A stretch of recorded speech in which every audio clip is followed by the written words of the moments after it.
our inaugural theme, Democracy in Education, I can't think of a more relevant guest for our 90th commencement. Darren has not only been a transformative leader in the nonprofit and philanthropy worlds for more than 2 decades, but his personal story of achievement is one that resonates deeply with our mission here at Sarah Lawrence. As president of the Ford Foundation, Darren is at the helm of an international social justice philanthropy with a $13 billion endowment and $600 million in annual grant making.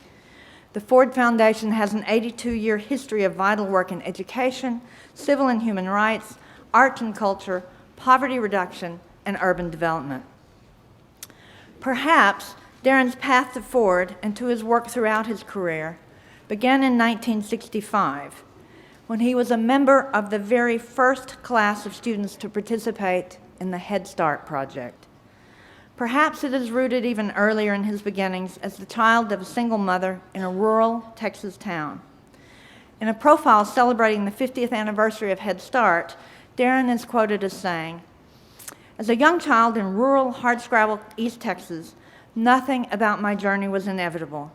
I need only to look at other members of my family who were not as lucky, who did not get that first chance, to understand how it powerfully influenced my life." A look through Darren's resume shows the impressive and numerous ways he has worked and continues to work to powerfully influence the lives of others.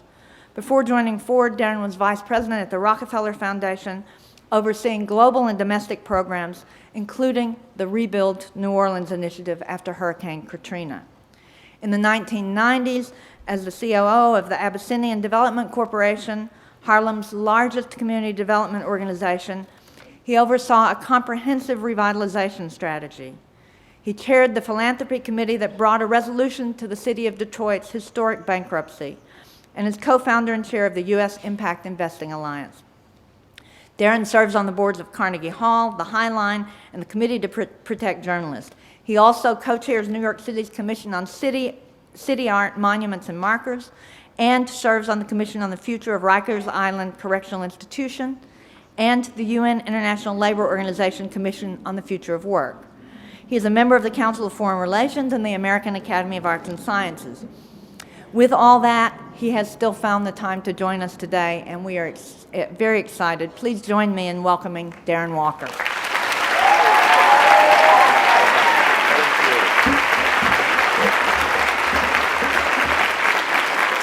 Good morning. Good morning, President Judd, members of the Board of Trustees. Thank you for the privilege of addressing this remarkable group of graduates.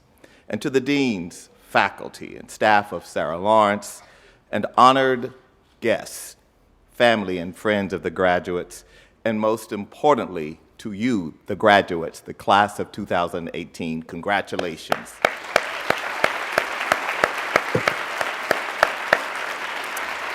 So, as Peter said just a few moments ago, you join a prestigious group of Sarah Lawrence College graduates, and there is no telling what your future may hold. You may write chart-topping songs like Carly Simon. You may shatter industry's glass ceilings like Barbara Walters. You may become a fashion icon like Vera Wang. You may go to Hollywood and follow in J.J. Abrams' footsteps and direct the next generation of Star Wars. Or maybe you will win an Academy Award, as Jordan Peele did recently. But like all great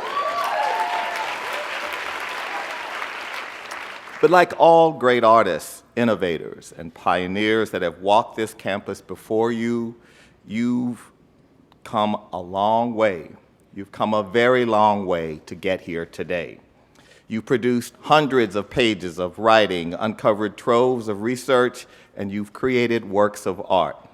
You've put in countless nights chasing elusive answers, and countless more searching to get questions answered.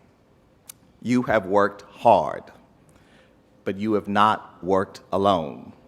In a moment, you will walk across this stage, and you will receive your degrees. But as you do, I hope you pause to remember the people who have walked with you on your journey, the ones smiling up, looking at you from the stands, cheering and calling out your name, those family members who sometimes embarrass you because they're just so loud and excited. They are the ones who this day is also about.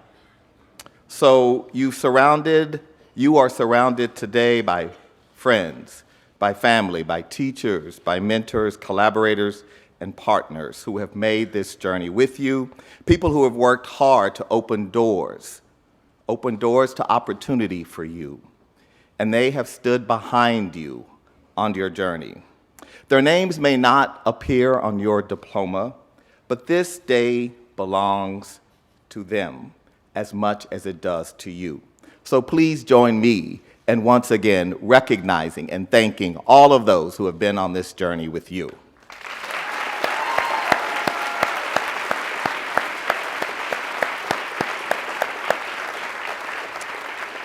So it's important that we take the time to recognize the people who helped us along the way, because sometimes we're encouraged to forget them. There's a story in this country that we like to tell ourselves, the story of the self-made American. It's the story of the entrepreneur who creates a startup in his garage, or the minimum wage worker who pulls herself up by her bootstraps. But graduates, that story is a pure fiction. Reflect just for a moment on your own life, and I guarantee you, you wouldn't have made it here today without the help of others. I wouldn't be here today if it not for my mother, who moved us out of a small segregated town in Louisiana where I was born in a charity hospital. I wouldn't be here today without that young woman who turned up on a dirt road in 1965 to tell my mother about a Head Start program. I wouldn't be here without the public school teachers who encouraged me to learn and to excel, or without the private philanthropists who created scholarships for me, or a government that created Pell Grants that helped finance my college education. So the particulars of our personal stories may differ, but each of us has various people and factors in our lives that have contributed to and even paved the way for our success. If we take a moment, we can all remember people who have helped us get to this day. And I share this because it's often easy to forget that our success is not only our own. We live in a society that glorifies individual achievement, where selfishness is incentivized, competition is encouraged, and cooperation is too often viewed as a weakness. It's that sense of individualism, of self-concern, that has produced some of the greatest wealth inequality in the world. Think about it. The 3 richest individuals in America control as much wealth as 160 Americans. 3 Americans control the wealth of half the population of the country. In college, you've seen this principle at work every day. You've gotten this far by recognizing that inequality is something that is a part of our society.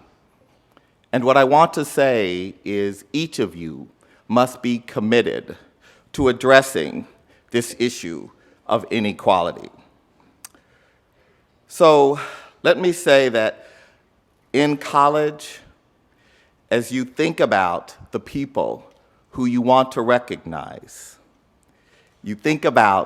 you reflect on the staff who helped you at Bates. You think about the baristas at Humboldt.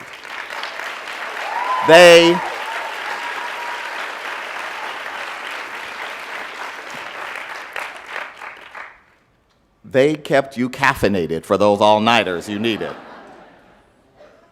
You think about your dons, the people who helped you craft your agenda for learning, who helped fulfill your curiosity. But you are going to be leaving this great, great college behind. And suddenly, the built-in community that has supported you will be gone. The many friends and fellow students that surrounded you every day, they may dwindle to just a few roommates, a few people in your very close-knit community. Suddenly, the things that once mattered most, friends, community, exploring new ideas, are replaced by material concerns like getting a job and paying rent. And of course, there will be fresh joys too. New places to explore, new challenges to meet, new friends to make. But it can be tempting sometimes as busy adults in our individualistic society to retreat inward, to focus on ourselves, our work, our wants, our personal worlds. It's an attitude that reaches even the highest offices in our country. I don't think it's controversial to say that our leaders today are beholden to a broken set of incentives, or that many of the systems and structures that our society was built on reinforces inequities and discourages moral leadership. We live in a society in which our elected leaders are incented to spend more time courting donors than getting to know their constituents. When some of our CEOs sometimes act in ways that are counter to our values. And in my own sector, where philanthropists are tempted to avoid controversy rather than take a stand against injustice. The result is a vacuum of moral leadership that has made the world you are about to enter a more frightening, more selfish, and sometimes even a more violent place. But I am hopeful today. I am hopeful because in recent years, we have started to see the vacuum filled by what some would consider an unlikely source of moral leadership: the young women and men of your generation. A few months ago,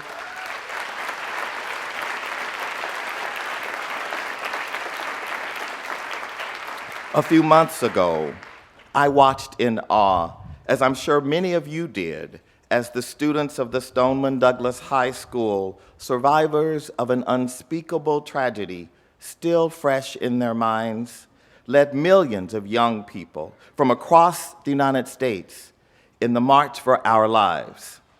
I've been inspired. I have been inspired by you here at Sarah Lawrence College, protesting as you do in that Sarah Lawrence way, protesting against injustice, like sexual assault on campuses, like fighting to protect campus workers, pushing for diversity and inclusion, and resisting white supremacists and other champions of hate.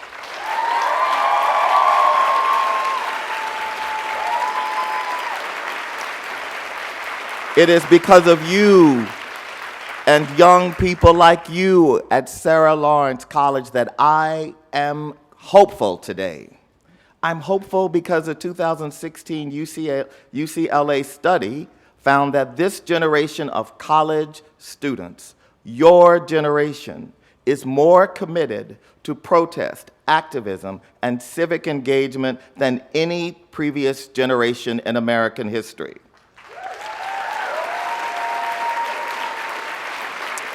And as we all know, political activism and civic engagement are nothing new to Sarah Lawrence.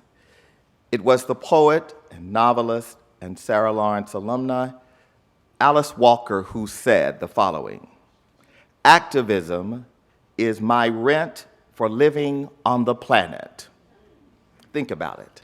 Activism is our rent for living on the planet.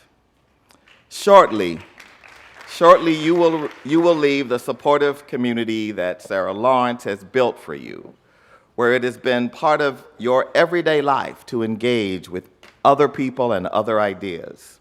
And today, you will begin the hard work of building community outside this place.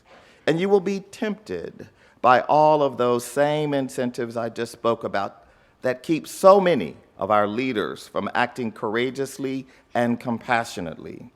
My hope, my wish for you is that you will engage, be active, use your privilege. As graduates of an elite college, there is no denying that you are beneficiaries of incredible privilege. All of us here today are. So wherever you go from Sarah Lawrence, whether it is to Brooklyn or Burbank, back to your hometown or halfway across the world, I hope that you find ways to repay our society for the privileges it has extended you and contribute to the health of our world. In other words, I hope you find ways to pay your moral rent. Now, this rent will look different for different people.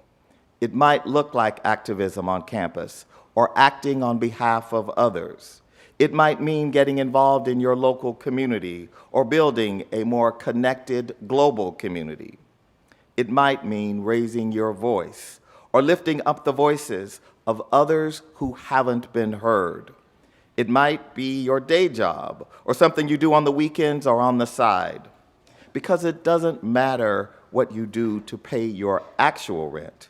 Whether you're an artist or an activist, a doctor, a lawyer, a professor, or a program officer at a foundation, anything else you can imagine, there are ways for you to pay your rent. Whatever you do, you must find opportunities to pay your moral rent. And while the form it takes will be different, the impact must be the same. To build bridges rather than walls. To inspire empathy and compassion.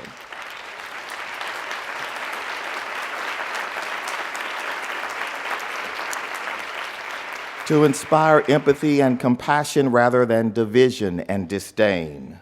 To champion the ideals of democracy, equality and justice for all, rather than be complacent about inequality and injustice.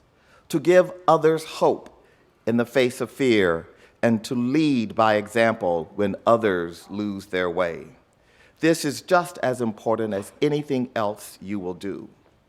Because if you neglect to pay your personal rent, you risk getting evicted.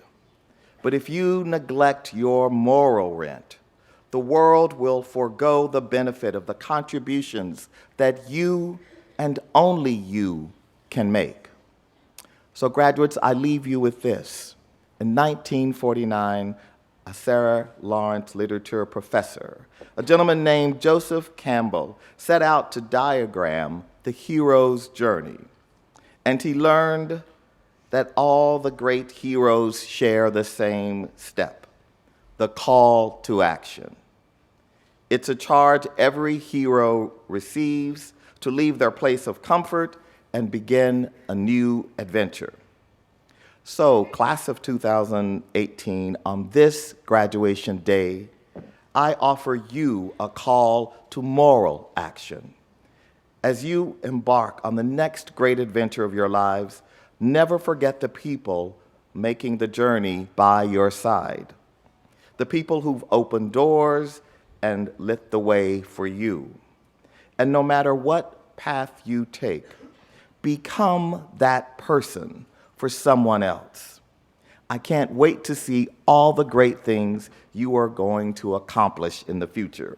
Congratulations on this historic day in your life.